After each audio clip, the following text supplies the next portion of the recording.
PTOs to camp, you know, the percentages aren't always there. But there's certain organizations that if the close rate is good, it's a positive reinforcement that you're keeping the best guys, even if you have existing contracts under the belt. You didn't necessarily make the easiest business case, but you made the right case for the team. Tell us why keeping Garrison and signing Garrison and signing Chase on made sense. Well, we wanted the experience.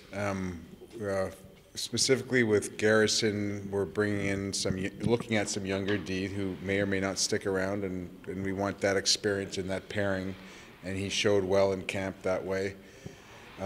With Chiarelli, he won a cup. He plays the right way.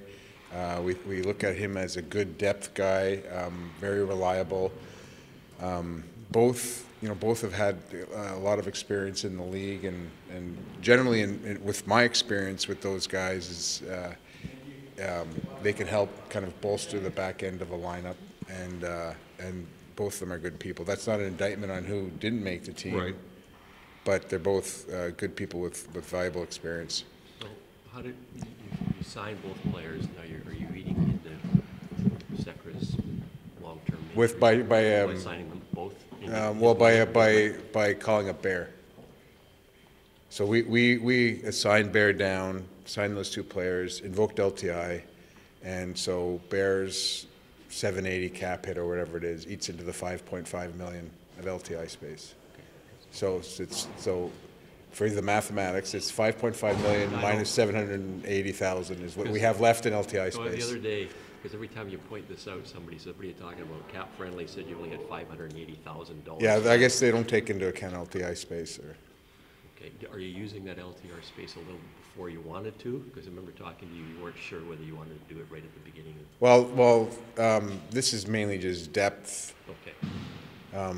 What we talked about was potentially bolstering the defense specifically. We were talking about with an addition and eating into it, which when Reggie comes back, that's where it poses a challenge. But that's what we were talking about. This is more like because Russ was dinged up a bit, and so we need an extra D. Can you explain why you would automatically just have Reggie on LTIR? Why you had to make the series of moves, the first moves, and then the second?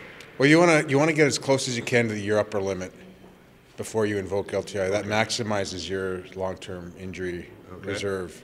So we were by doing it the way we did it, I think we were 70,000 short of our upper limit, and that was for us. And the timing of it was the best way to maximize our LTI. You brought in Garrison later, on the tryout. Does that you already had Gravel and Jerebic? You just wanted another veteran guy because you already had two guys. Well, we wanted to see other people, and we only brought in two tryouts. So originally we brought in Scotty Upshaw, and he couldn't get to where he needed to be to play. So we brought in Chiarelli and said, "Look, you're our only forward tryout," and then we said the same thing to Garrison. So we wanted to see where our depth was, and that included examining Jerebic. And at the end of the day, we decided to keep Garrison. You've got Russell on IR, but when he comes back, then you still have one guy too many, right? Correct. So then you have to make his retroactive to when he got hurt. Correct. Okay. So he could still play Friday. Saturday. Or Saturday, rather. Correct. So, And we'd have to send a guy back. Have to send a guy back. Peter, Correct. just a thought from an organizational perspective about the experience your players get here, coming over, playing in Cologne, going out to Gothenburg after, and that bonding opportunity, and maybe doing something a little bit different than has been traditional. Yeah, I think just the time together away. It's unique here being in Europe that you can do that stuff, and the same applies to our hockey ops staff and our coaching staff, training staff.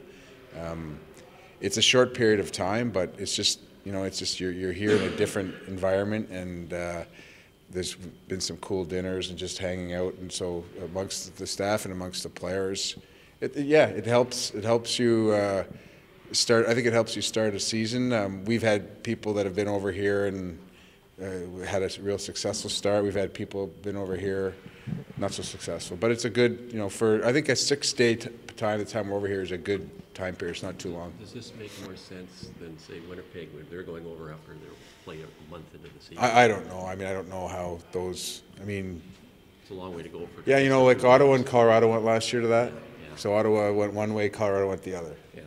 So I don't know what's right, you know, and I mean, I know the league wants to promote the brand, and that's kind of mid-season stuff, Yeah. is not even early season stuff is what they're doing, and they're doing it again, so obviously it's working.